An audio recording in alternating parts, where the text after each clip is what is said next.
Campuran larutan terbagi menjadi dua macam, yaitu campuran homogen dan campuran heterogen. Ketika kalian mencampurkan garam ke dalam air, maka partikel garam larut di dalam air, sehingga akan membentuk campuran dengan satu fasa. Campuran seperti ini disebut dengan campuran homogen. Pada campuran homogen, semua partikel zat terlarut dilarutkan oleh zat pelarutnya, sehingga menghasilkan satu fasa dan tidak dapat dipisahkan.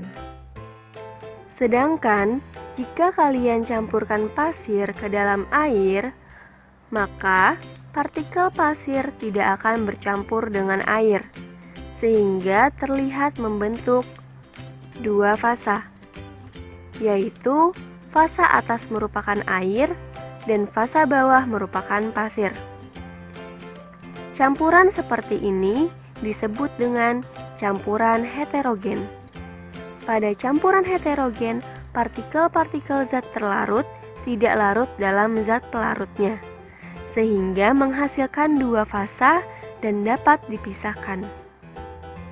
Lalu, bagaimana dengan jenis campuran di bawah ini? Termasuk jenis campuran apakah ketiganya?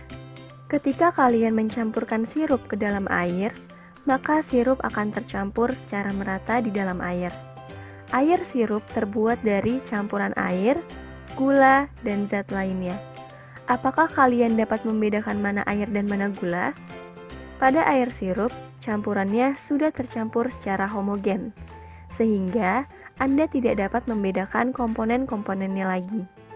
Campuran seperti ini disebut dengan campuran homogen atau disebut juga dengan larutan sejati.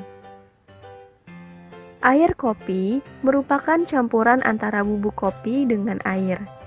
Jika kalian campurkan keduanya dengan air panas, maka akan terlihat tercampur merata. Namun, apabila kalian mendiamkannya beberapa saat, pada bagian dasar gelas akan terlihat endapan hitam atau biasa disebut dengan ampas. Hal tersebut menunjukkan bahwa kopi merupakan campuran heterogen, yang komponen-komponennya dapat terlihat dengan jelas. Campuran seperti ini disebut dengan suspensi. Lalu, bagaimana dengan santan? Sekilas santan mirip dengan air sirup yang bersifat homogen. Namun, jika dilihat dengan seksama, ternyata santan merupakan campuran heterogen.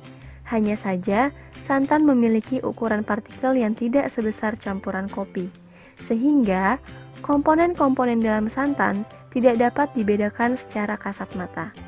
Campuran seperti ini disebut dengan sistem koloid. Apa yang dimaksud dengan koloid?